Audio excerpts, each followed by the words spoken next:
ఆయన అగ్ర నటుడే కాదు, మానవత్వానికి మరో పేరుగా నిలిచిన మెగాస్టార్ చిరంజీవి గారికి ఎన్టీఆర్ నేషనల్ అవార్డు అందజేయడం ఈ వేదికకే గర్వకారణం. We request our dear megastar Chiranjeevi garu on stage.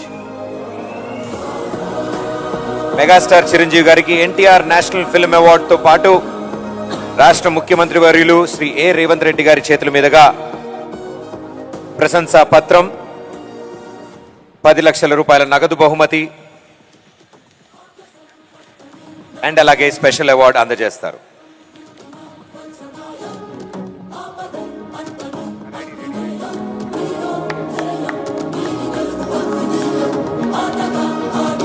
ఎంతో మందికి ఇన్స్పిరేషన్ అండ్ ఎప్పటికీ inspiration our very own megastar Chiranjeevi గారు.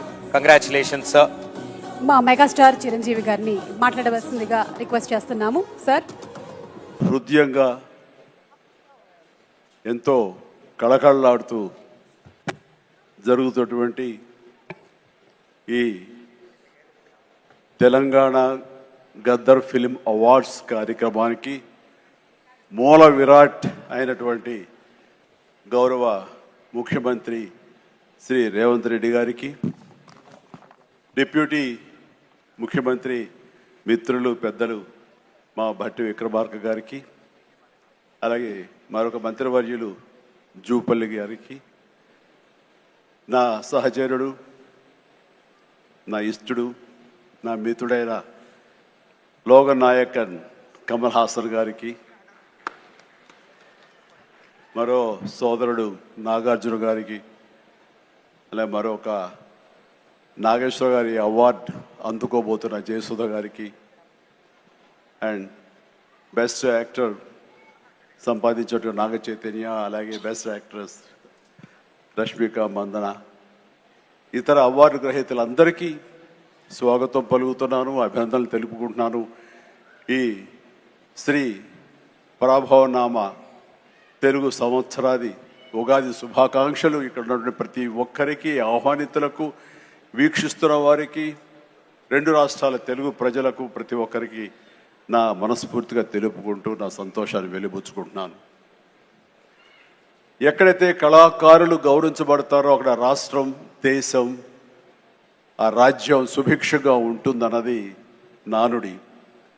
దాన్ని సరిగ్గా అర్థం చేసుకుని ఒక సమయంలో కుంటిబడి ఉన్న, లేకపోతే నెగ్లెక్ట్ కాబడినటువంటి ఇదే ఫిలిం అవార్డ్స్ని ఆ యొక్క నానుడి అర్థం పరమార్థం గ్రహించి గౌరవ ముఖ్యమంత్రి గారు మళ్ళీ పునరుద్ధరించి కళాకారులు గౌరవించుకోవాలి, సినిమా యొక్క ప్రభావం ఎంత ఉంటుంది, దాని ప్రతాపం ఎంత ఉంటుంది, ఎంత ఇంపాక్ట్ ఇస్తుంది అనేది తెలుసుకుని ఎంతమందికి ఉద్యోగ అవకాశాలు ఇస్తాయి, ఎంతమందికి ఉపాధి కల్పిస్తుందనే దాని యొక్క ఆంతర్యం గ్రహించి మళ్ళీ దానికి పునర్జీవనం పోసి ఇదిగో ఈ రోజు ఇంత బాగా సజావుగా సాగడానికి, ఇంత హృదయంగా సాగడానికి, ఇంత అద్భుతంగా సాగడానికి కారణమైన వారికి ప్రత్యేకించిన మనస్ఫూర్తిగా ధన్యవాదాలు సభాముఖంగా తెలియజేసుకుంటున్నాను.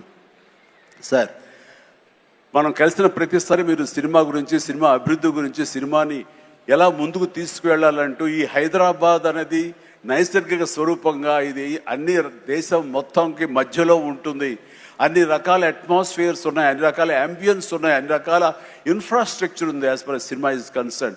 కాబట్టి ఇక్కడ ఒక తెలుగు సినిమా కాదు, లేదా దక్షిణ భారత సినిమా కాదు, భారతదేశ సినిమా అని ఇక్కడ కేంద్రంగా ఉంచడం, భవిష్యత్తులో ప్రపంచ దేశ సినిమాలను కూడా ఇక్కడ ఆహ్వానించేలాగా మనం అన్ని అభివృద్ధి చేయాలి, దానికి అవసరట్లుగా మేమందరం సమాయుత్తం అయ్యామంటూ దానికి ప్రత్యేకించి ఈ కార్యక్రమాన్ని, ఈ యొక్క దీన్ని బృహత్ కార్యాన్ని భట్టి గారికి అప్పచెప్పారు. వీరందరూ కలిపి ఈ మధ్యకాలంలో గ్లోబల్ సమ్మిట్ జరిగినప్పుడు అందులో కూడా అంతర్భాగంగా ప్రత్యేకించి సినిమాకి వారు అవకాశం కల్పించి, వారిని ఆహ్వానించి, మంచి చెడ్డల గురించి తర్కించి, చర్చించి, దానికి కావలసినటువంటి సదుపాయాలు మీరు ముందుకు రండి, ప్రభుత్వం మీ అండదండలు అందిస్తుంది, ఇది ఈ రోజున పెద్ద ఎత్తున మనం సినిమాకి పెద్దపీట వేయాలి అంటూ వారు ప్రత్యేకించి సినిమాకి ఇస్తున్న ప్రాముఖ్యతకి మనందరం నిజంగా ఆయనకి ఎంతో రుణపడి ఉన్నాము.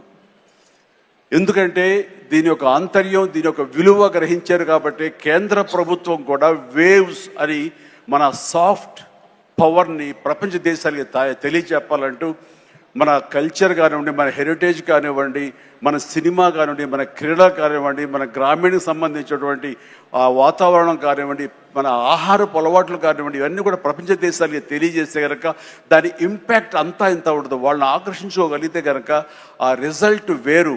అందుకనే కేంద్ర ప్రభుత్వం కూడా ఈ సాఫ్ట్ పవర్ యొక్క ఇంపాక్ట్ గ్రహించి దీన్ని వేవ్స్ అని మధ్యకాలంలో నన్ను కూడా అందులో భాగస్వామ్యం చేస్తారు. కమల్ హాసన్ గారి వీళ్ళందరినీ కూడా దాన్ని చూశారు. ఎందుకంటే వాళ్ళందరూ దాన్ని చవి చూశారు. కే పాప్ అని ఒక కొరియాకు సంబంధించి, దక్షిణ కొరియాకు సంబంధించినటువంటి ఒక కే పాప్ కానీ, కే సినిమా కానీ, అలాగే జపాన్కి సంబంధించిన యానిమే కానీ, ఇవన్నీ కూడా వాళ్ళ యొక్క కంట్రీ ఎకానమీని ఇంపాక్ట్ చేసి దానికి ఎంతో తోడ్పాటు అందించింది. వాళ్ళ జీడిపి పెరిగింది. కాబట్టి ఇది చాలా తేలిగ్గా సినిమా కదా, ఏముందిలే ఇందులో అనేలాగా తేలిగ్గా తీసుకోకుండా దీని యొక్క ప్రభావంతో మన రాష్ట్ర ఎకానమీ కూడా పెంచుకోవచ్చు. ఈ రోజున మన పేరు ప్రఖ్యాతులు కూడా తీసుకోవచ్చు. ఎక్కడ సరే ఇప్పుడు హాలీవుడ్ అంటే మనం ఒక అగ్రరాజ్యం గుర్తుకొస్తుంది. అలాగే ఇండియన్ సినిమా అంటే ఈ రోజున హైదరాబాద్, తెలంగాణ గుర్తుకు రావాలన్న ముఖ్య ఉద్దేశంతో మన ముఖ్యమంత్రిగా చేపట్టే బృహత్ కార్యక్రమానికి మనందరం చేదోడుగా ఉంటామని, ఇండస్ట్రీ మీ వైపు ఉంటుందని మనస్ఫూర్తిగా ఈ సందర్భంగా నేను తెలియజేస్తూ, మీరు ఎలాంటి ఆర్డర్స్ ఇచ్చినా సరే శిరసా వహిస్తూ ముందుకు తీసుకువెళ్తామని సందర్భంగా మీకు తెలియజేస్తాను. సార్, ఇక్కడ సందర్భం అసందర్భం అని తెలియదు కానీ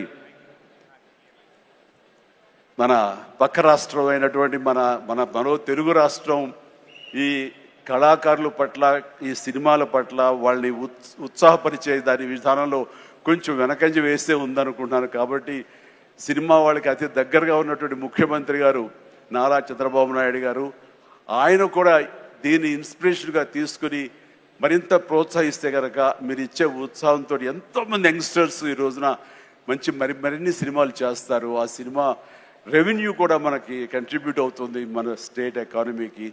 అది కూడా ఒక ఆలోచన పెట్టవలసిందిగా వినమ్రంగా ఈ వేదిక ఇచ్చే వారికి నేను విన్నవించుకుంటున్నాను. అలాగే మన ఈ కార్యక్రమం, ఈ అవార్డులను చూస్తుంటే కనుక ఇది సీనియర్స్కి గౌరవాన్ని ఇచ్చే విధంగాను, అలాగే యంగ్స్టర్స్ని ఉత్సాహపరిచే విధంగాను చాలా చక్కగా ఈ అవార్డు ఎంపిక జరిగింది. దాని కానీ ప్రత్యేకించి మన జ్యూరీ కమిటీకి కానీ, ఈ అవార్డుల కమిటీ సభ్యులకి ప్రతి ఒక్కరికి నా హృదయపూర్వక అభినందనలు తెలియజేస్తున్నాను. మరొకసారి ప్రతి ఒక్కరికి నా ధన్యవాదాలు తెలియజేసుకుంటూ ఉగాది శుభాకాంక్షలు తెలియజేస్తాను. ధన్యవాదాలు. Thank you so much sir.